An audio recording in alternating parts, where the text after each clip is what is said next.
generational wealth. And it's all thanks to President Trump. Trump accounts are the president's gift to the American people. They represent perhaps the most groundbreaking policy innovation of modern times, and they are shaped by a simple vision: every American a shareholder. When every American owns a share of the most powerful economy on earth, every American will benefit from our nation's growth. Every American will capture a portion of the productivity gains brought about by AI, robotics, and other world-changing technologies. And every American will be invested in the free market system and, most importantly, its continued success. Trump accounts are not a government program. They are a radically new platform that returns us to a social contract anchored in individual ownership, where everyone starts life on an investing journey. By giving each newborn citizen a material stake in the American dream through Trump accounts, President Trump is minting future investors on every rung of the economic ladder. He is embedding financial literacy and empowering today's youth to shape their own financial future. And he is creating an ownership economy to secure the American experiment for a new generation and the next 250 years. This morning, I will explain how the President is advancing these goals and how you can help. We are the most giving country in the history of the world, but we have long lacked a platform of private ownership from birth that facilitated philanthropy to do at scale direct giving to American children. Not anymore. Through Trump accounts, our president is creating an ownership economy where all citizens become shareholders in America's wealth. Today, 38% of American adults do not own stocks. But with Trump accounts, over time, we can get that number to zero. I've talked in the past about the importance of promoting parallel prosperity, an era of economic expansion where Wall Street and Main Street grow together. But the beauty of Trump accounts is that prosperity no longer runs parallel, it fuses together. The biggest merger in history. Under Trump accounts, Wall Street's success becomes Main Street's success, and vice versa. In addition to giving America's youth a crash course in capitalism and an economic leg up, Trump accounts will instill financial literacy in America's youth in a way no book, test, or school curriculum could. They will do so by providing students with a hands-on education in the power of compound growth. Treasury is wholly committed to promoting financial responsibility in the next generation through its Financial Literacy and Education Commission. Trump accounts embody the elegant alchemy of the golden age.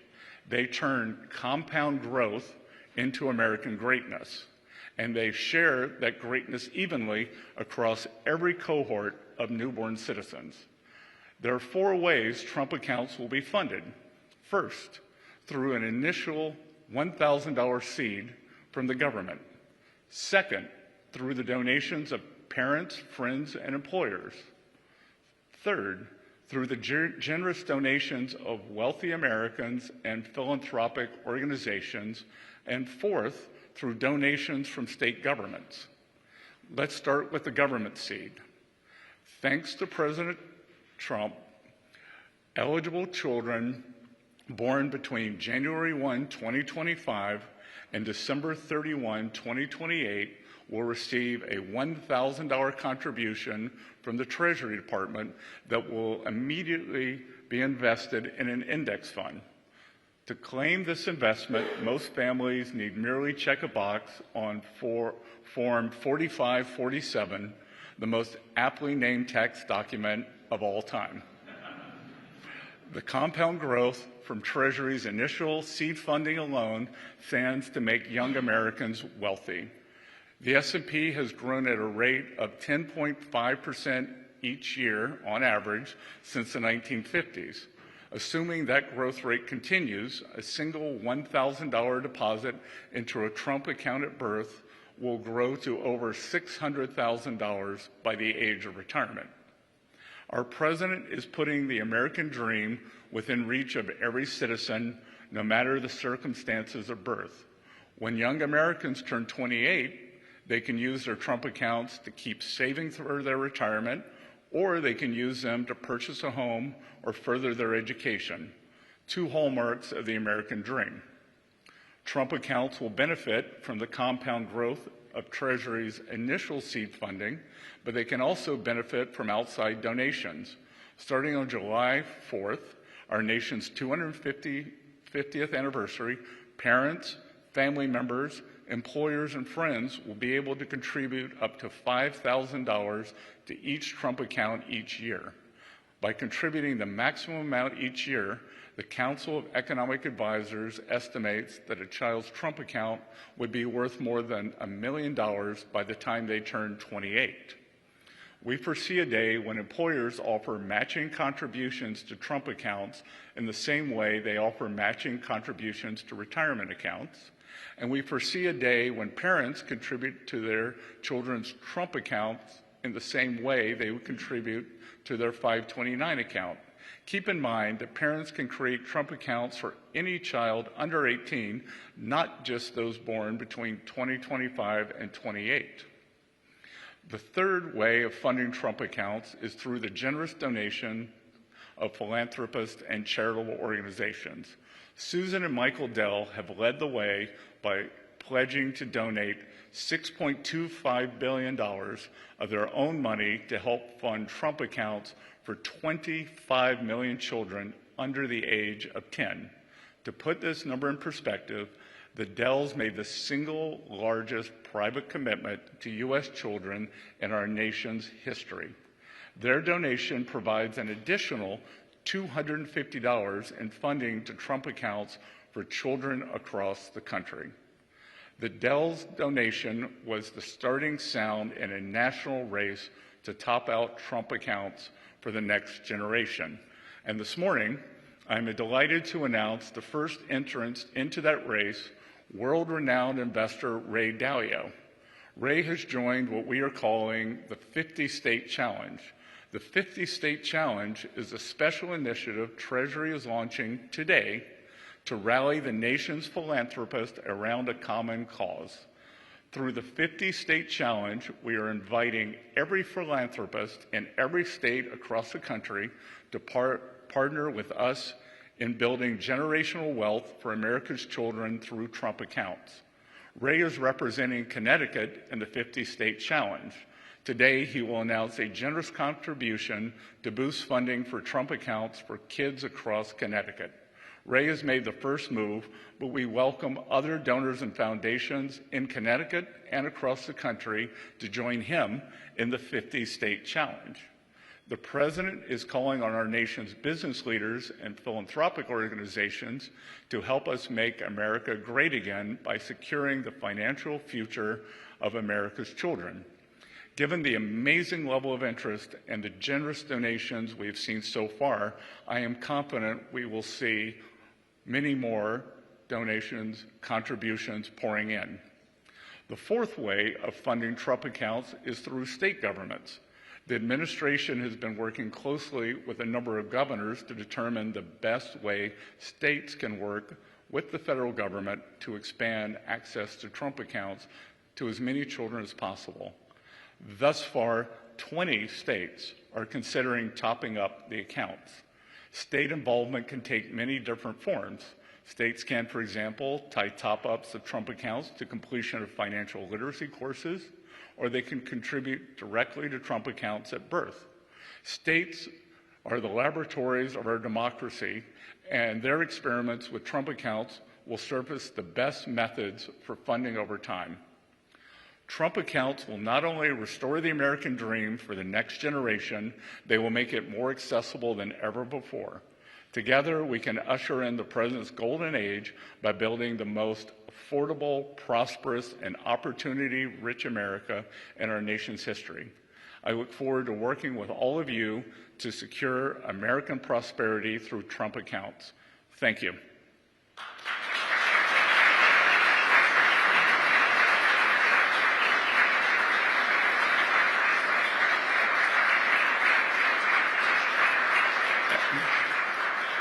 And now it's my great honor to introduce Speaker Mike Johnson, whom, without the Trump accounts would not have been without Speaker Johnson's hard work on the one big, beautiful bill, getting it passed record time on July 4th, the Trump accounts would not be possible. I remember when Speaker Johnson told me in April, he said, I think I can have the bill out of the House by Memorial Day. I said, really? And he did it, and which gave us a lot of momentum. Leader Thune got it across the finish line on July 4th. And again, the bill is big, it is beautiful, but one of the most transformative pieces in this legislation, they are the Trump accounts. So I will welcome Speaker Johnson. And again, Mike, thank you for your leadership on this. Thank you.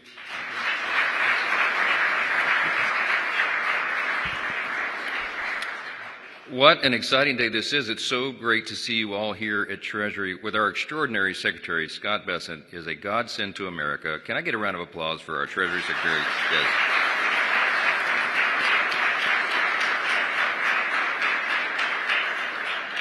President Trump will have a lot of extraordinary legacy items that history will record, but one of the best choices early on was selecting this gentleman to serve in this position. And he's put together an extraordinary team, and the truth be told, we would not have gotten the big, beautiful bill, the Working Families Tax Cut, done as we did without his steady hand of leadership.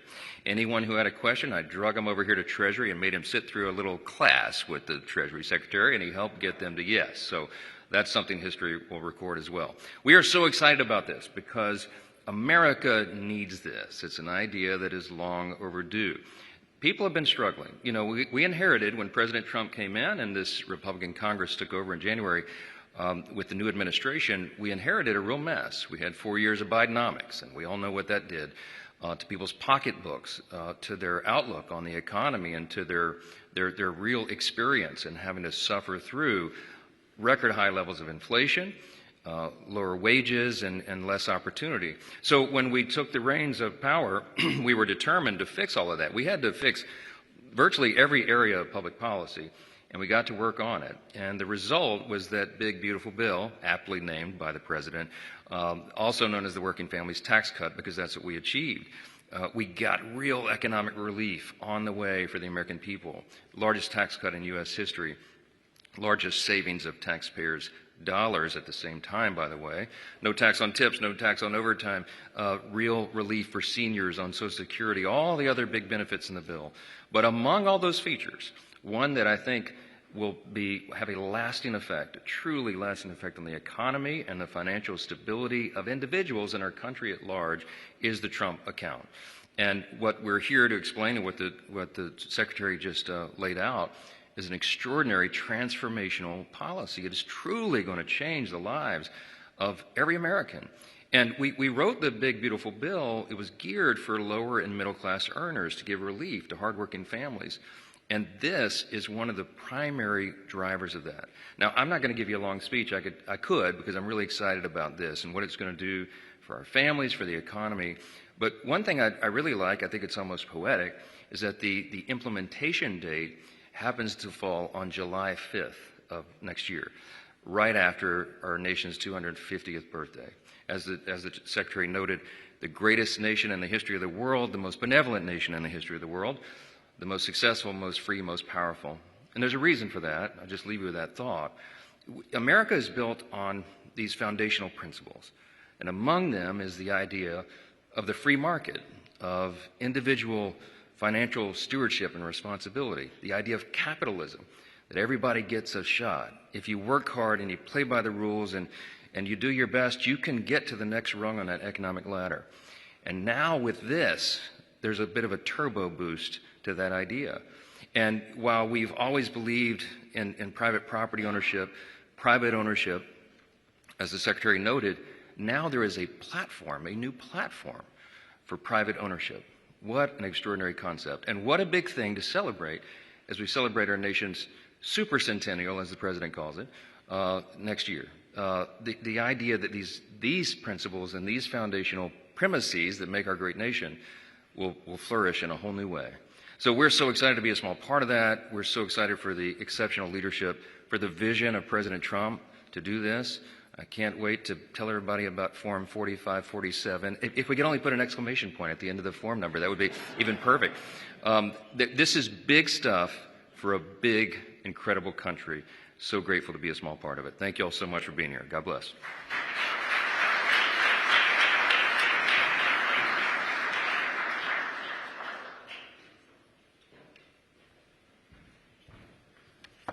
Thank you to Speaker Johnson. Good morning. I'm Assistant Secretary for Financial Institutions, Luke Pettit, and it's my privilege to help lead the implementation work for Trump accounts that's being done here at the Treasury Department.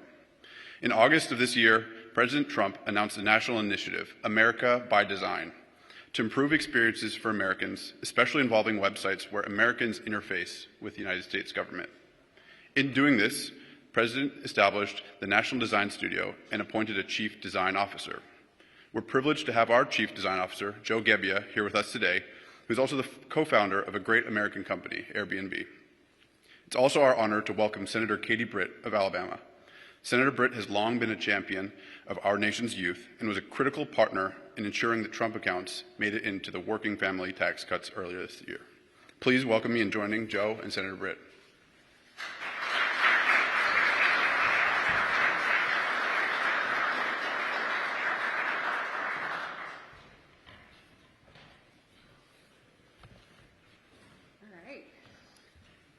Some comments first, and then great. Well, thank you, Luke. Thank you, Secretary Bessent. It's great to be here, and it's great to share and be a part of this very big upgrade to America. This is one of the most exciting product launches coming out of Silicon Valley. I've seen a lot over my career. I have to say, it's rare that you get to see a product launch quite of this scale, quite of this excitement, and one that deserves equally big storytelling and equally considered design.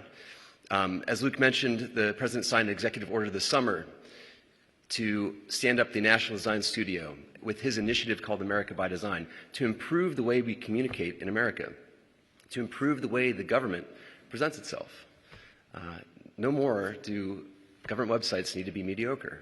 Why? We can bring private sector and industry standard design, usability, technology to improve the way that America experiences the government. Now, when this initiative, if this initiative were to have launched, I'd say 50 years ago, you'd either have to walk into a building and access it or maybe get something in the mail. At the time, I imagine the building would have been beautifully designed and the mail would have been a nice form. The reality is people access the government through websites, which is why the President so strategically decided to invest in upgrading across the government. So with that, I'm excited to share a major update to TrumpAccounts.gov. We'll pull the website up right now. So Trump accounts jumpstart the American dream. We're building long-term financial security for millions of children by creating tax-advantaged investment accounts for U.S. citizens under the age of 18 coming next summer in 2026. People will be able to put in their emails, which we've collected a lot so far. There's a lot of interest in this. As we scroll down the page, we give people a glimpse of what this might look like come next summer, where they get to see your child has received $1,000 from the United States Treasury Department. As the Secretary mentioned, this will be invested into index funds. And we have a chance to actually show children what's in those index funds. They actually get to participate in great American companies and see how their gift changes over time. As we scroll down the page, so kids get $1,000 for every American child between January 1st, 2025 and December 31st, 2028. The account's fully in the child's name, and the parents become the custodian until the child turns 18. No contributions are necessary beyond the $1,000, but you can deposit up to $5,000 a year to help accelerate the growth. This will be launching, we like to say July 4th. July 5th is good too. There's 3 easy steps. Enroll your child by making an election when you file your taxes. Second, a financial institution will receive your funds and activate your account. Third, sit back and watch the money grow. You can contribute anytime or not. Big things start with small steps. Every parent just smiled. Jumpstart their financial future. Build your child's financial foundation right from the beginning with $1,000 from the Treasury. Your child has a huge head start on the American dream. As they age and grow up, the power of time in the market. Your account balance will grow over time on its own. Whether you choose to contribute additionally or not, you can do up to $5,000 a year to accelerate gains. Your child continues to grow up. Proven winners, all-American growth. Your child's funds will automatically be invested in American companies. The app and interface let you see exactly what the stocks are that they own and how they're performing. Growing their finances and their education. As they get older, they'll learn about investing and watch their money compound in real time. They'll gain more than just money. They'll gain financial literacy. At 18, Trump account is all theirs. They're free to continue letting it grow, or they can withdraw funds right away to use for things like education or housing, with all the tax advantages of a traditional IRA. Your child's account grows with them, and we modeled out. At age 18, if you didn't add anything else to the $1,000, your child would have $5,800 by the time they graduate high school. If you contributed $250 a year by age 18, you'd have forecasted $20,700. And if you contributed the max $5,000 a year, by age 18, that would compound to $800,000. Now, Secretary Bessent gave me an idea. We're going to update later today to show at age 18 and also at the age of retirement. So people will be able to click through this. Thank you for that product idea, Secretary. So people can see the forecast if they hold on to this through the age of retirement. As mentioned, companies are stepping up. The private sector is leaning into this. These are some of the first initial companies. I imagine this page will get very long. We'll have to figure out a way to click and see the full list at some point. And as mentioned, the leadership of Michael and Susan Dell, along today with the announcement of Ray and Barbara Dalio, stepping up from the philanthropic sector. This is a pro-family initiative that will help millions of Americans harness the strength of our economy to lift up the next generation. And they'll really be getting a big jump on life, said our President, Donald J. Trump. We've got Q&A for parents. We think kids are going to be curious in this too, so we've got Q&A for them, and also for corporations and philanthropists. We'll be updating this later today with the news out of this conference, and closing out with the next best thing to watching your child grow up is a tax-advantaged investment account that belongs entirely to them. So this is the big update to TrumpAccounts.gov. Thank you.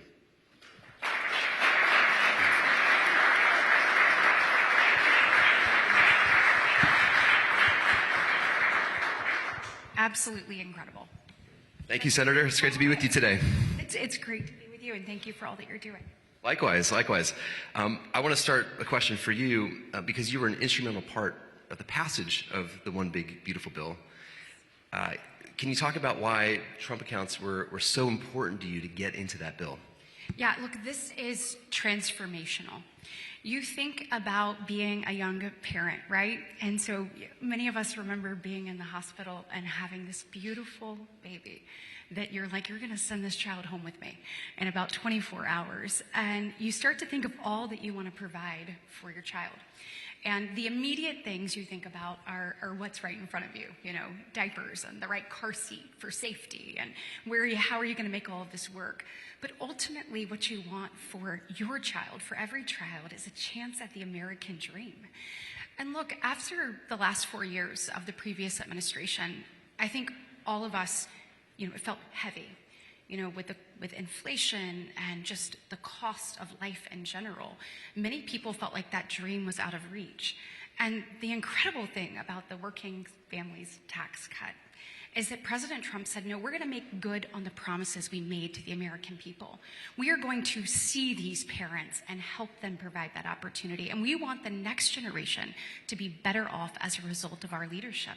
And I think there is no more evidence, greater evidence of that than these accounts. And when we're looking at America and the fact that we are that shining city on the hill, everybody wants to be a part of that.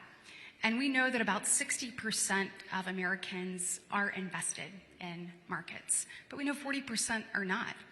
And the thing that President Trump and the Secretary have made such a priority is how do we make sure that that 40% has the same chances that the 60 do?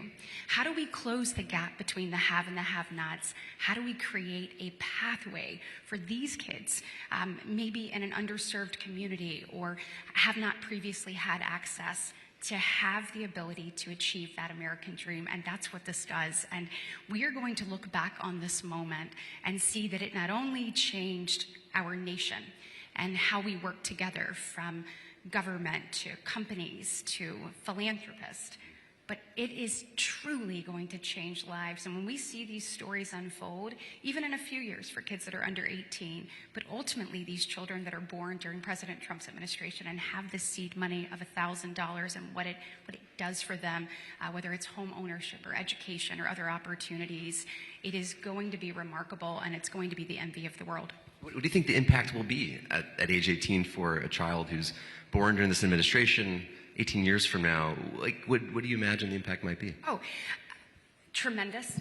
I think, so I have two children, 15 and 16, and you rest assured that my husband and I are going to go ahead and set one up as soon as possible.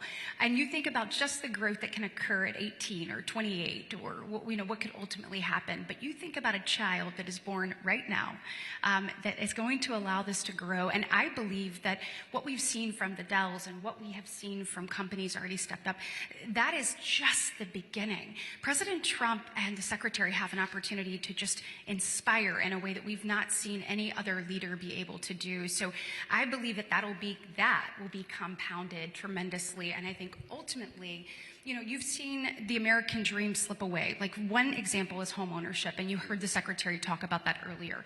So previously, people could buy their first home between 25, 26, 27 on average. Now we're looking at, 38 and beyond. What this will be able to do for a down payment or an educational opportunity or skills training is going to change the game. And listen, I want to thank you. I have a question for you. So as a parent, number one, I told you when I saw those little feet up there, that just took me back in time. And I also thought, how am I going to do all of these things? And then how do you know what to do and when to do it? You have been transformative with bringing products to market, and you have found a way to target the information that is needed in a way that people like me can receive it. Because I'll be honest with you, I am that parent that has to get my kids to help me figure out what to do online quite a bit. And so talk to me about being the head of the National Design Studio and how this project, kind of the framing that you took into account for this project to help parents like me be able to navigate this and actually be able to access it. Well, thank you for that question. I think this is such an important initiative, and to make it sure it gets the widest adoption possible, as a designer, you learn to just make things as simple as possible. Whether that's the messaging, whether that's the interface or the usability of something. If you want to increase conversion rate, make it simple. And so, my company was really built around that. How do we apply great design to helping somebody take a great vacation, take a trip somewhere, connect with that accommodation? And so this is really bringing those same principles here. How do we have really clear communication, really clear, crisp messaging so that the American at any socioeconomic level can understand how this fits into their life and how it benefits them?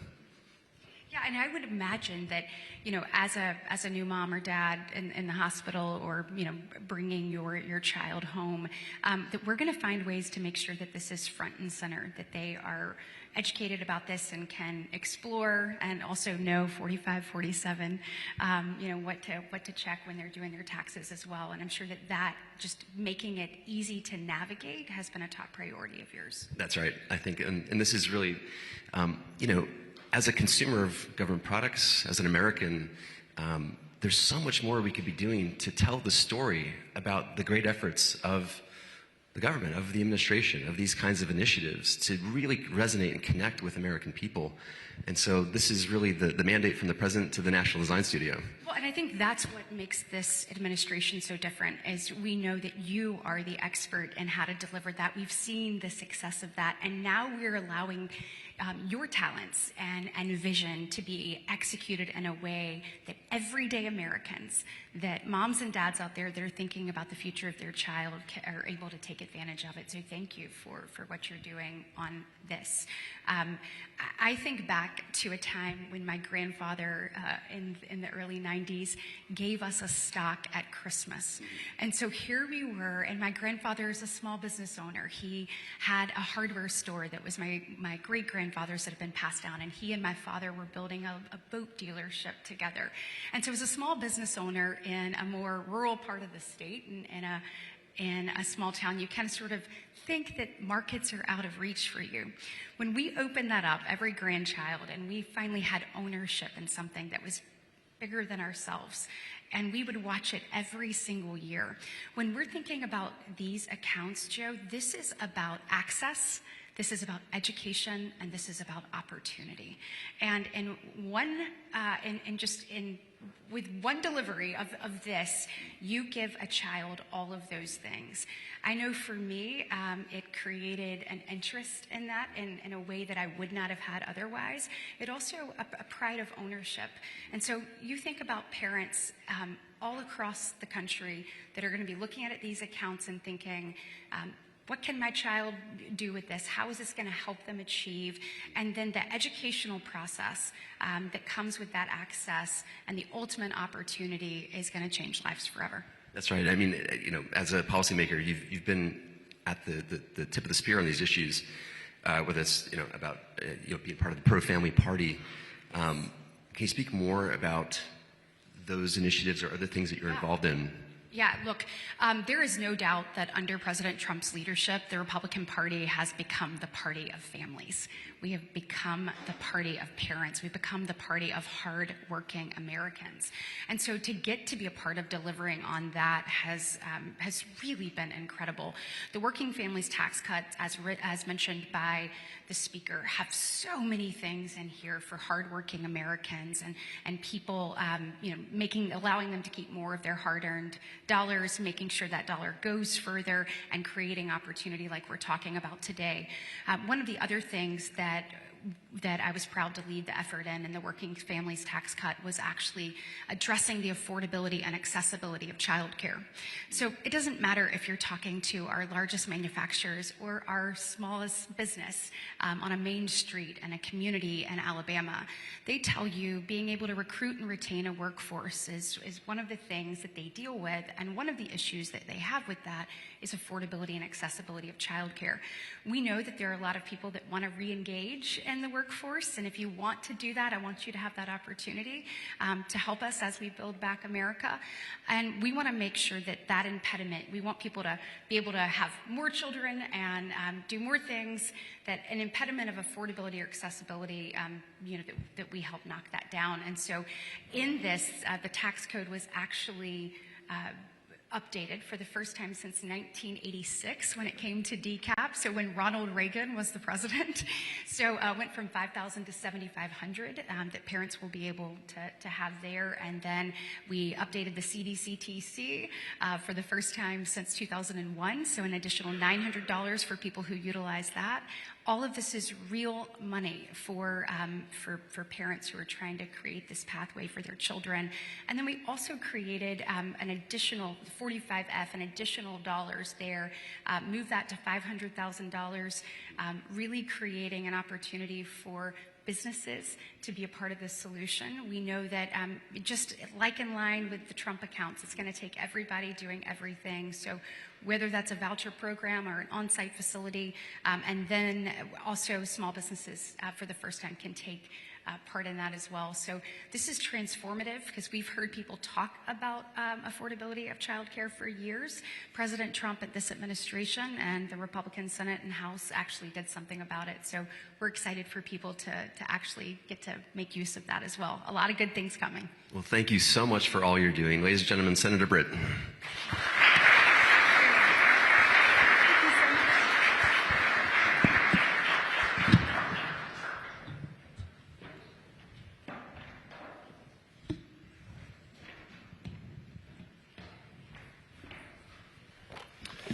Good morning. I'm Derek Tyre.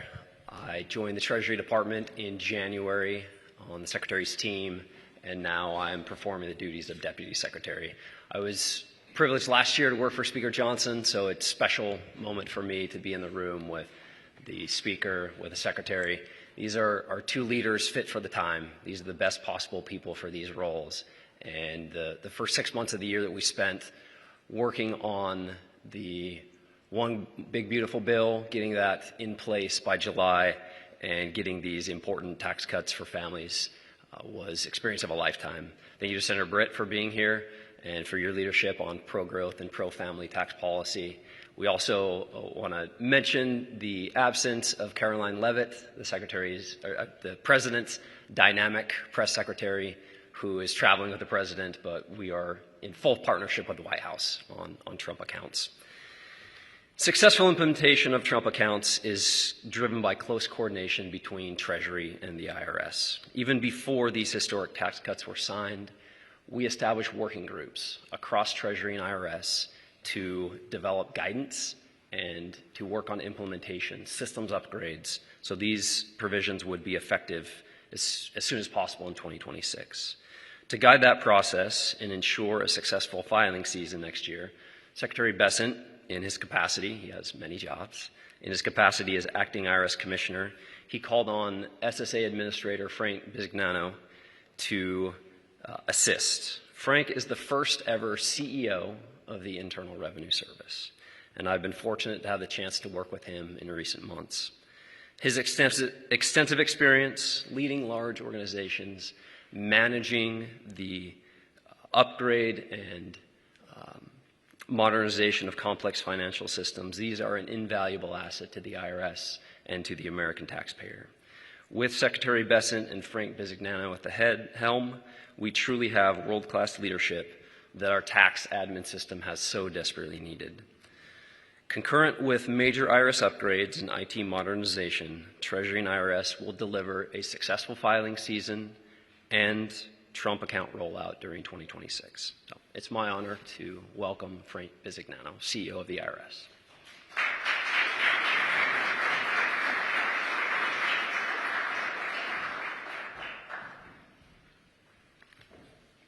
Thank you, Derek, and thank you for all you do, providing the leadership that you do across the organization. I'm delighted to be here today on this momentous occasion with the outstanding leadership that you've seen come before me. Speaker Johnson, Senator Britt, my good partner in the digital transformation of government, Joe Gebbia, who's an outstanding innovator and technologist, and taking what he did in startups and bringing it to the largest startup in the world, the U.S. government. And of course, I am so fortunate to have the opportunity to work with a friend and an outstanding leader and somebody who's transforming this government and driving results as never seen before, Treasury Secretary Bessent. Thank you to President Trump for allowing me the opportunity and trusting me to be the first CEO of the IRS. And with his leadership and Treasury Secretary Bessent's, we will be unparalleled in what we accomplish. It is an honor for me to lead this great organization, which is intrinsic to the functioning and success of our nation. Our teams are working to deliver Secretary of the Treasury and Acting Commissioner Bessent vision for transforming IRS. As CEO, I am committed to ensuring the IRS sharpens its focus on three priorities. First, enhancing customer service. We will serve the American public in a manner they never were before. Improving collections. We fundamentally at the IRS is the largest revenue pool in the world, and we will perform better on that. And for the American public, safeguarding privacy. Related to our broader efforts to make the IRS work better and more efficiently for the American people, we're laser focused on implementing the one big, beautiful bill. There's no words that can be said better or I'm more proud to say. As part of that, I am delighted to be here today to talk about one of the most important provisions from this historic piece of legislation. Trump accounts.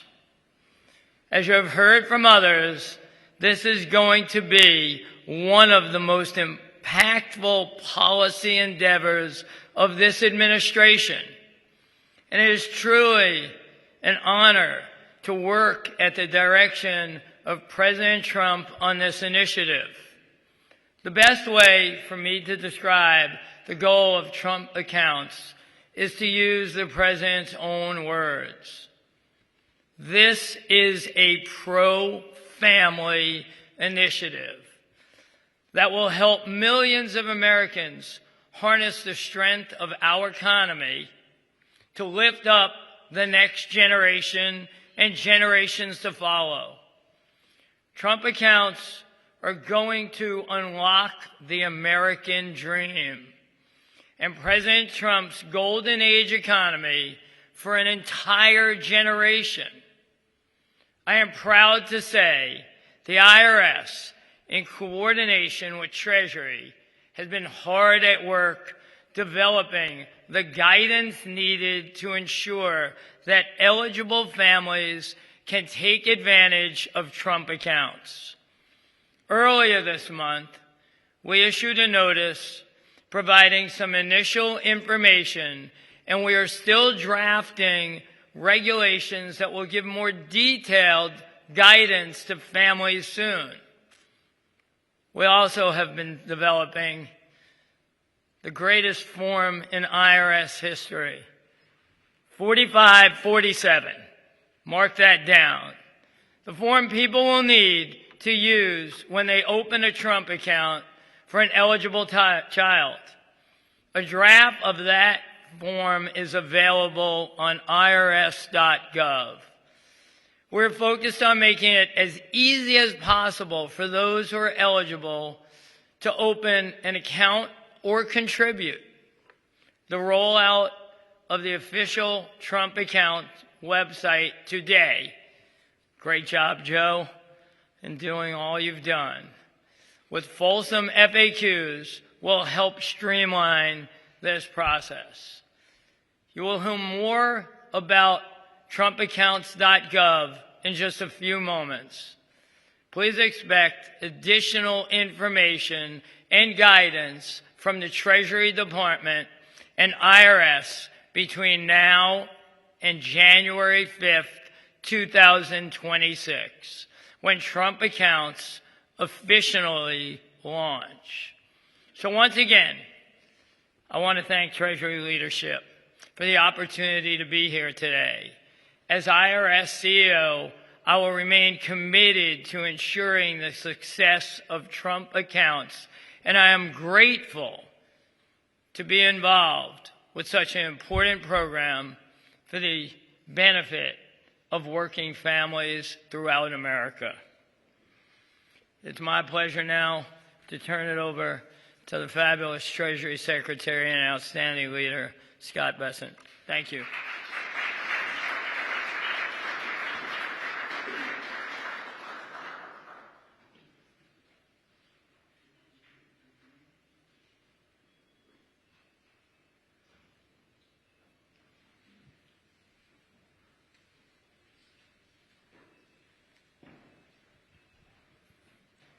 Good morning, everyone. Thank you for joining us this morning. We wanted to provide some of the reporters in the room with an opportunity to ask some questions. As you can see, we've brought up the full team to explain the intricacies of the rollout today and Trump accounts. So first, Nick Gilbertson with Breitbart. Yeah, Mr. Secretary, a question for you. Can you explain the importance of fostering financial literacy among the next generation of America? Yes, financial literacy has long been one of my passions, dating back for more than a decade when I was in the private sector. And I believe, I grew up in a small town in South Carolina, in Little River, South Carolina. We didn't know anything about Wall Street. We just knew something bad happened in 1929. And I think the idea of financial literacy, knowing how to manage your money, how to manage your finances, is something that's gotten lost to Americans, whether it's children, the 20-somethings, or even many adults. And I think that this is going to provide, as I said earlier, this live action, being able to check your account every day, is going to re-engage Americans in this. We're going to reach out. Many banks, as part of their Community Reinvestment Act educations, we're going to reach out to all the banks to give seminars. So I think that this really is going to be transformative for the American people, making them much better consumers of financial products and understanding how they can optimize their financial health. Ed Lawrence with Fox Business. Thank you. And again, I think for you, Mr. Secretary, kids can access these accounts at 18 years old. Stop an inflation push 18 years from now where kids just clean out the accounts and start spending. Also, if I could, economic poll numbers have been slipping for the president. What do you know that maybe Americans aren't seeing? So, couple of things. I'm optimistic that the 18-year-olds will roll them into retirement accounts, so that there will be that. And again, I would expect that a large amount of this could be used towards, as I said earlier, to begin the American dream. And it's going to be staggered.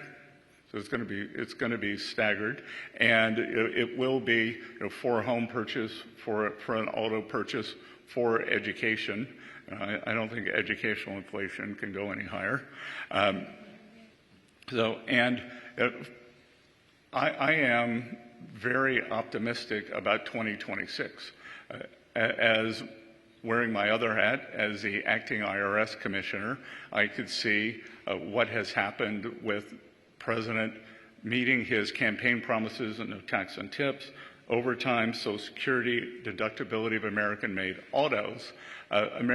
Because the One Big Beautiful Bill was passed on July 4th, but was retroactive to the beginning of the year, Americans have not changed their withholdings. So my estimate, and I do have inside information, that we could see between 100 and 150 billion of refunds going primarily to working families.